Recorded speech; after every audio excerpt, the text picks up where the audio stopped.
காலை ஒளி. எழுதியவர் திருமதி டோரா எட்வின். இன்று ஒரு புதிய நாள். ஆண்டவரே, எனக்கு ஒரு புதிய ஆசீர்வாதம் வேண்டும் என்கிறாய்.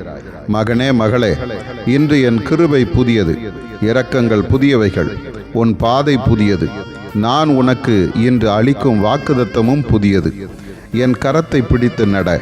உனக்காக நான் வைத்திருக்கும் புதிய ஆசீர்வாதங்களை சுதந்தரித்து கொள்ள நீ செய்ய வேண்டிய காரியங்கள் உண்டு. உன் சூழ்நிலைகளை பாராதபடி உன் கண்களை என் பக்கமாக திருப்பு. என் சிலுவை மரணம், என் திறந்த கல்லறை, உனக்காக நான் கொண்டு வந்த ரட்சிப்பு, இவற்றை உற்று நோக்கு. தியானி. வேத புத்தகத்தின் கட்டளைகள், வாக்குத்தத்தங்கள், நியமங்கள் உன் மனதில் ஒரு CD போல பதிந்திருக்க வேண்டும். உன் காதுகள் என் சத்தத்துக்கு திறந்திருக்க வேண்டும். சத்துருவின் குரல் எது என்பதையும் என் அன்பின் குரல் எது என்பதையும் கண்டு கொள்ள ஆற்றல் உனக்கு வேண்டும். ஆவியானவரின் அசைவாடுதல், அவரது அன்பு பிரசன்னம் உன்னை மூடிக்கொண்டிருக்க வேண்டும்.